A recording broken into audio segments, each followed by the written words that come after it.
अरे मावाली तो के खबर है पाकिस्तान और ऑस्ट्रेलिया जो मैच हुयो लेकिन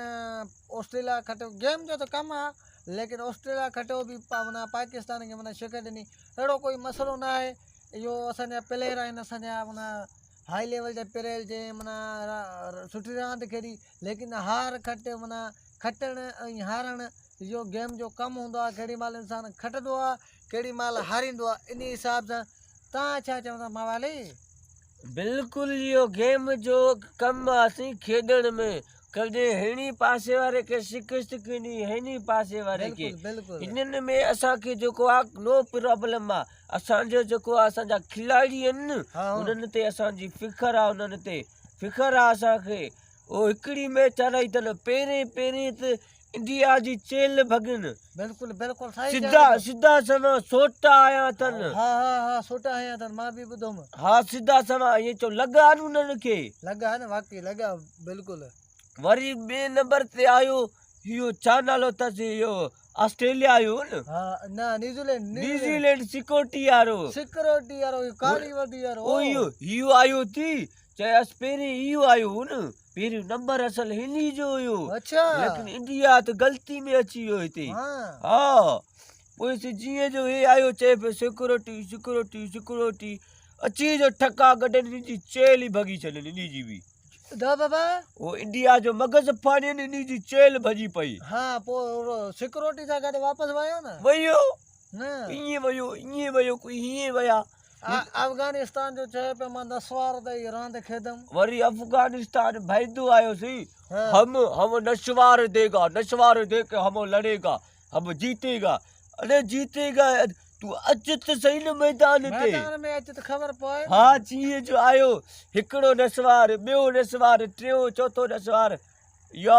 अली थियो हलिया वे ये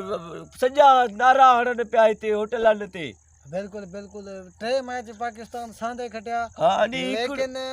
मना ऑस्ट्रेलिया का हराई कई संगत असांजा अहिड़ा हुया जेके ऑडियंस हुया जेके उते मैच ॾिसनि पिया कंहिं रोए पियो कोई मना अलाए छा चवनि पिया लेकिन असांजे पाकिस्तान अहिड़ी हिकिड़ी मना अहिड़े असांजी पाकिस्तान जी अहिड़ी टीम आहे जेको मना हारे या खटे असांजो भरपूर साथ आहे बिल्कुल भली केॾी मैच महिनत कई अथनि हराइण हिकु मैच हरायो अथनि मसलो छा टे टीमनि खे ॿाहिरि कयो अथनि नेट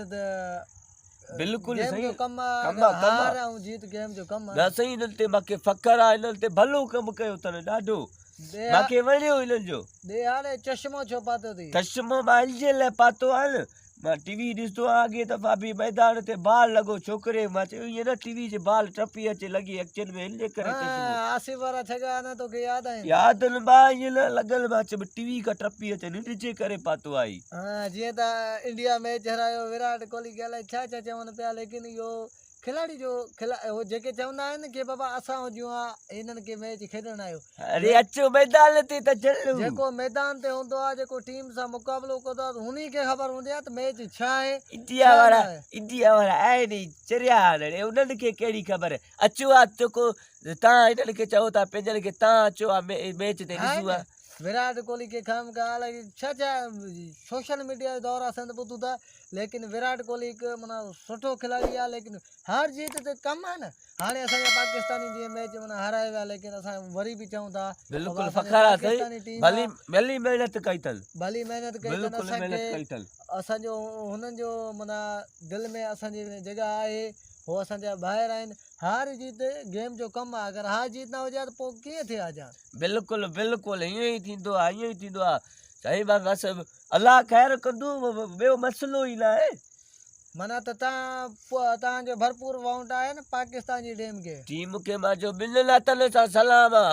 वोट छा जो सलाम ॿिन्हिनि हथनि सां तव्हां भली महिनत कंदा भली गेम भी भली खेॾा आहिनि बिल्कुल हार जीत कम आहे अॼु शिकस्त ॾिनी अथनि सुभाणे खाईंदा न नेठ इहो कमु खटींदा बिल्कुल खटींदा छो न खटींदा शाबाश हो जीए पाकिस्तान जिंदाबाद असांजा तमाम वीडियो ॾिसण जे लाइ असांजे YouTube चैनल इसरार एरी ऑफिशियल खे सब्सक्राइब ज़रूर कजो।